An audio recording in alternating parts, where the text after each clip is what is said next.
Hello दोस्तों, तो इससे पहले हमने मोहम्मद तुगलक को देखा था, तो उसको हमने पूरा कंप्लीट कर लिया। अब फिरोज शाह तुगलक की बारी आई है, तो फिरोज शाह तुगलक को हम इस वीडियो में कंप्लीट कर लेंगे। फिरोज शाह तुगलक जो होते हैं ना, इनका जो समय होता है 1351 से 1388 का होता है। ठीक है। अब इससे पहले क्या होता है, मोहम्मद तुगलक होते हैं, तो उनका कोई बेटा भी नहीं था और ना ही उनका कोई उत्तराधिकारी था। ठीक है। थट्टा में जब इनकी मृत्यु हो जाती है, जो मैंने कहा था कि वो डेटा ही ऐसा दिया गया है बुक में कि ना तो उनका कोई बेटा था, ना उनका किसी के साथ वॉर हुआ। ठीक है। अब डेटा जो बुक में है उसके अकॉर्डिंग कि वो अचानक से उनको कोई बीमारी होती है और उनकी जो है मृत्यु हो जाती है। ठीक। तो इसके बाद क्या होता है ना कि अमीरों में एक आपात सा बैठ जाता है, क्योंकि इनका जो चचेरा भाई होता है, ठीक है, और एक रजब का पुत्र होता है फिरोज शाह तुगलक, तो फिरोज तुगलक को वहाँ पे जो है सुल्तान बना दिया जाता है। अब फिरोज शाह तुगलक था, एक्चुअली इसकी जो माँ थी वो एक हिंदू थी। ठीक है। और इसकी माँ का नाम था नैला देवी। अब इसने क्या किया, तेलंगाना के एक ब्राह्मण था जो उसने इस्लाम धर्म को स्वीकार कर लिया था, और मलिक मकबूल करके, ये नाम बहुत बार आया था इससे प्रीवियस वीडियोस में, तो आप एक बार कमेंट करके बताओ ये मलिक मकबूल कौन है। अगर आपने प्रीवियस वीडियोस देखी हैं तो आपको चीज़ें क्लियर हो जाएंगी। ठीक है। तो मलिक मकबूल को अपना वजीर ये बनाता है और इसे खाने जहाँ की उपाधि भी देता है। ठीक है।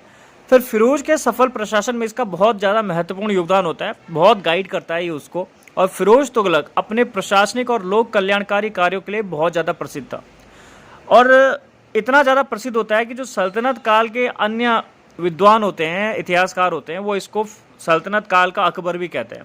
तो कभी कभी अगर आ जाए कोई सवाल ऐसा कि सल्तनत काल का अकबर किसको कहा जाता है, तो याद रखना फिरोज शाह को।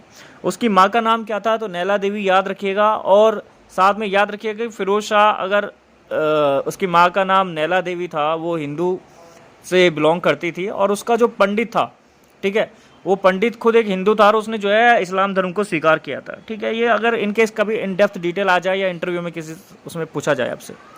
चलिए बात करते हैं इसके प्रशासनिक और लोक कल्याणकारी कार्यों की। तो सबसे पहली बात, इसने क्या क्या एडमिनिस्ट्रेटिव वर्क अपने साम्राज्य में करवाए थे उसको देख लीजिए।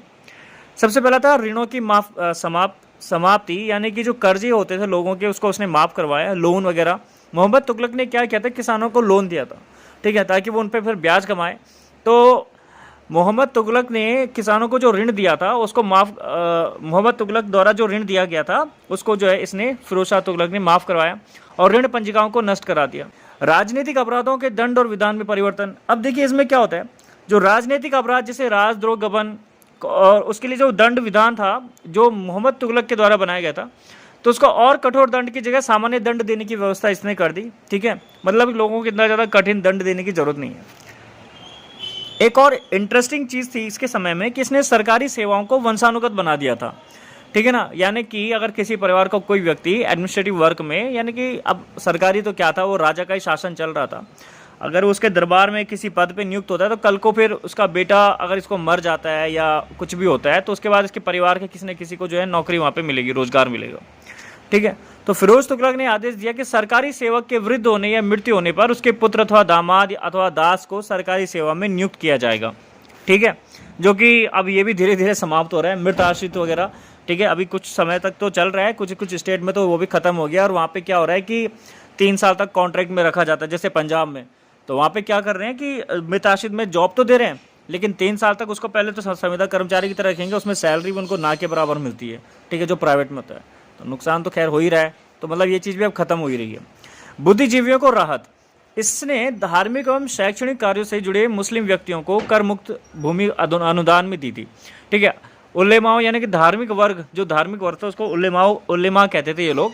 तो उलेमाओं ने इसे दिल्ली का आदर्श सुल्तान घोषित कर दिया था, और नगद वेतन की जगह जागीर देने की इसने व्यवस्था बनाई। राज्य व्यवस्था में भी ये सुधार करता है। अब फिरोज तुगलक दिल्ली का पहला सुल्तान था जिसने राज्य का हाशिया तैयार किया, और इसके लिए इसने ख्वाजा हुसामुद्दीन को नियुक्त किया था। इन्होंने 6 वर्ष कार्य करके राज्य को हासिल तैयार किया, और इसके अनुसार राज्य की वार्षिक आय 6 करोड़ 75 लाख टंका इसकी जो है वार्षिक आय थी।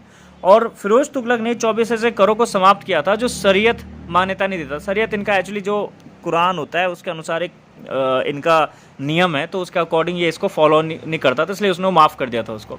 इसने दिल्ली के ब्राह्मणों पर जजिया कर भी लगाया था। ठीक है। हाँ। अच्छा चलो ठीक है, इस वीडियो में इतना ही।